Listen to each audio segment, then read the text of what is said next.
What's up, Bannerheads? It's Brandon from Box Office Banner and Cult Flick Symposium, and as I've said many a time, it marches onward. Fast and the Furious. This is like 11 reviews in 11 days. I am a fan of this franchise, but I'm not a diehard fan of this franchise, so it's a little bit grinding, but nevertheless, I try not to complain about stuff like this that we love. I obviously love movies. It's a joy, and I do enjoy putting out these videos for the few that do listen to them. So, love you guys as always, and we're about, what was it, like the halfway point, because there's 11 in total. This will be my 6th one. So yeah, we're about halfway there. Not to quote Bon Jovi, but I'm just gonna get this out. Yeah, we're authentic on this channel. That was a burp. I'm so sorry. Luckily, like 99% of my viewership is male, so not a lot of vagina on this channel, so I don't think they'll care too much. Guys are pretty crude. Sorry for the 1%. It's like, damn it, now it's 100% male. Out of here. Anyways, what are we talking about today, guys? Fast and the Furious 6. Do I like this one? Did it measure up and or keep the pedal on the metal? Damn, that's a good one, Brandon, for this franchise. With this, flavor, the flavor that 5 set off, it was a new chapter almost. It was like, damn, this is a new vibe. Well, they kind of did it in 4, like I said, but this is a new vibe. Can they continue it? They do. Fast and the Furious 6 is damn good, people. Very, very good. Let's talk about it. The 5th one, while being amazing, was kind of void of a villain. Now, again, this is kind of weird because Dwayne "The Rock" Johnson was almost like the villain. But I mean, like, there's the cops, and then there's like the full-on villain. Fast 5 didn't really have that. And this franchise has really weak villains. I'll say this much. Fast 6 has the best villain, I think, since Too Fast, Too Furious. And in saying that, this is not saying a whole lot, because I don't think that Shaw, this version of Shaw, there's him and there's the brother that comes in the next one, who we know a little bit more. Shaw, I forget dude's first name. But I don't think Shaw in this one is all that great. But he's serviceable. Like, it's not like he's not quite forgettable, but he's not really memorable either. But after you watch it a couple times, you get a feel for the flavor that he brings to the table, which I enjoy, which is more than I can say for most of the villains in this franchise. I like Cole Hauser a little bit, just a little bit, enough to like him in 2, and this was the first one since then that I've been like, okay, I somewhat enjoy the villain. Nothing special, but still leg up compared to the last ones, and there's been really good ones in between this, so that's something now. That's something. Martial arts. Yeah, just a tidbit. A huge martial arts fan. This isn't anything mind-blowing. There's nothing crazy going on, but the fact that there's more hand-to-hand combat with just a sprinkle of martial arts added in, pretty damn dope. And just to have one name to shout out that's in this movie, Joe Taslim. Come on. I love this dude. The fact that he's in this movie is big ups alone. I mean, we're talking about The Raid. We're talking about The Night Comes For Us. We're talking about the TV show Warrior. We're talking about, what the hell? Why am I blanking? There's other ones, but I had this one on but now it's gone for some reason. But yeah, Mortal Kombat. We'll move on to more. He was Sub-Zero in the new Mortal Kombat. And obviously, whatever. You get the point. He's the shit. Love him as a martial artist. Love seeing him in a Fast and the Furious movie. Added another little tidbit there by adding the fight sequences that were a little more over the top and fun. And speaking of overtopness, the topness is still a blast in this. Still not quite waned on me yet. It's still fresh after the 5th one really took it to new heights, and I'm still riding that fucking momentum. I don't quite hate it and or am tired of it yet, and even then the over-the-topness somewhat seems believable.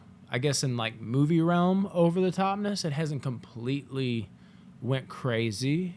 And should I say until until this one, because there is one scene in particular that feels just like absolutely ridiculous to me, and it's involving Letty. When Shaw is like, just like, there's your girl, Dom, and Letty's on top of the vehicle, and she gets flung off, and Dom has to time it out where he leaps from one bridge to the next, grabs her in midair, and slams into a car. And she's like, "How'd you know that car was there?" He's like, "I didn't. Family." You know what I mean? That whole thing. That shit, that's like the first time it's like, okay, like this is fun, exciting sequences, and I can suspend, my beliefs to some degree, or disbeliefs, whatever you want to say.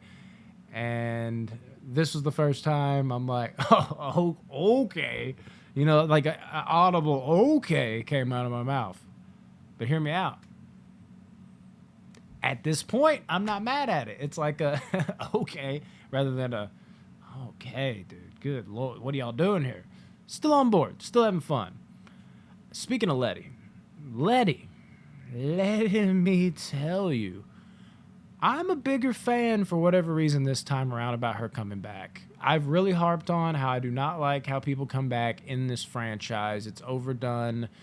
There's a few things that are overdone, where it could just be the action that's just completely overdone. Hasn't crept in quite yet, as I've said. People coming back, a little overdone for my taste. Like stakes in movies. That takes away the stakes to me. And what was the other thing? There's another thing that's overdone. Oh, yeah, like the villains going from the dark side to the good side. Oh, drives me crazy after a while. But they still not really feeling all this quite yet. So they must really... Either I'm ridiculously deranged and don't remember this franchise as well as I thought I did, and or they're about to hype up all those things in just the span of a few movies. Might happen that way. Which I remember all the instances I disliked, so they had to have, so let's cut the shit. But then again, like I said, Letty, like her being alive this time worked for me. Because at least with her, like, we didn't see her die. And the guy, I forget his fucking name, the guy that killed Letty, that Dom gets revenge on by fucking doing like the Papa Willie in the car and slamming into him. Easily best scene. One of the best scenes of Fast and Furious, period. That was amazing from the fourth one. Won't hear me say much more about the fourth one than that in terms of amazing. But that guy, he told Dom to his face, just like, I don't even remember what she looked like or whatever, because she was burning. So... it made it look like she got shot, but it would make sense that, like, maybe it's different. Like, maybe the dude blew up the engine or something, and then there's fire, and she somehow escaped. That's how they panned it out, and there's like, oh, she's a tough bitch. We're like, hey, Letty is a tough bitch. Maybe she could overcome these obstacles. She gets blown up, blown away, and she's fine, but she can't remember, and they choose not to kill her because she's basically not Letty anymore, so what's it matter? That... works for me this time around. It adds like that little bit of like, damn, bro, like we're bringing Letty back. This is kind of interesting. There wasn't a definitive death. We didn't see it on screen, so it's not as bad. Unlike Han.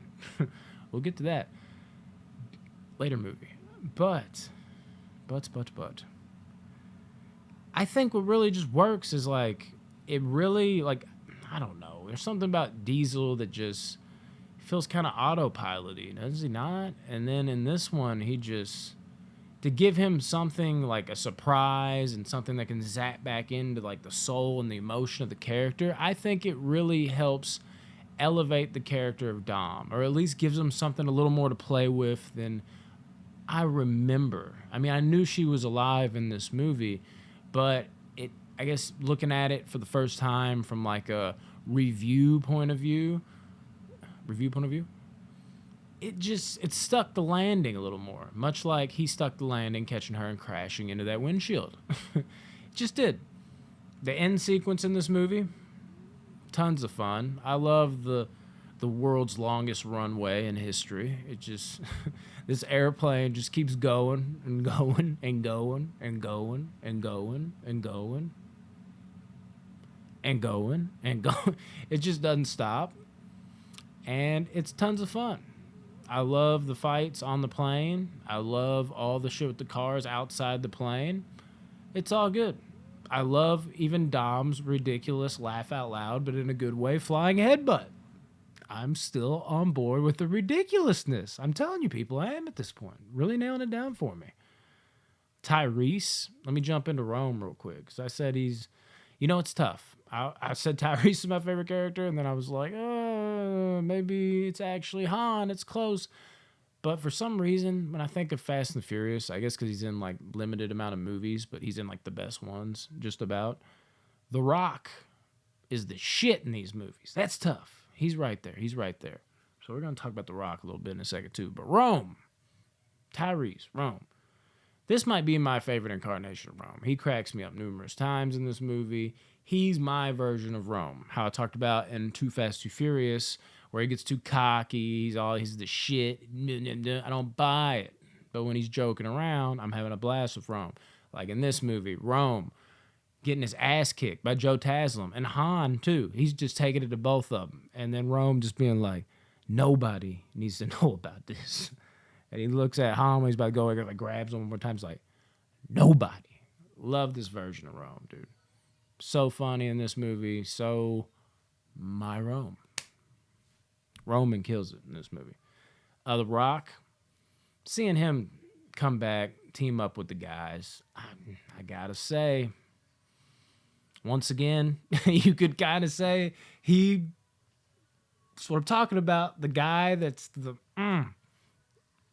antagonist always becomes the protagonist in these movies. But I guess we're early on enough to where it hadn't done me in, because The Rock with the crew full on in this movie is really fun. And watching him and Vin Diesel kind of like, they already kind of had a mutual respect, but like watching them at the end when they're fighting together on that plane, when like there's that one super big dude, again, something about watching just big dudes just fucking go at it.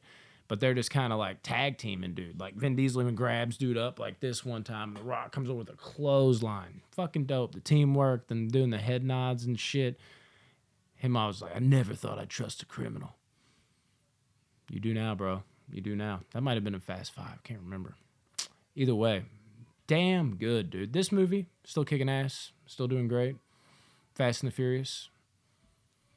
So far through these movies, not having a bad time at all. This one is also great. Could it even be better than 5? I don't know. We're going to do rankings at some point, y'all. Very excited to push onward with this franchise. Number 6 definitely did not disappoint.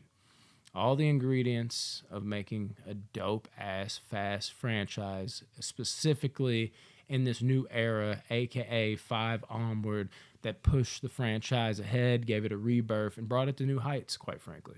So, stamp of approval. Great fucking movie. Great fast movie. That's it for Fast and Furious 6. We will be back with Fast and the Furious 7. Let me know what y'all thought about this installment. Is it overrated? Is it underrated? Is it great? Is it terrible? What are you talking about, Brandon? Any of this stuff. Like, share, subscribe. Talk to me. Love hearing from y'all. Love you guys. Deuces.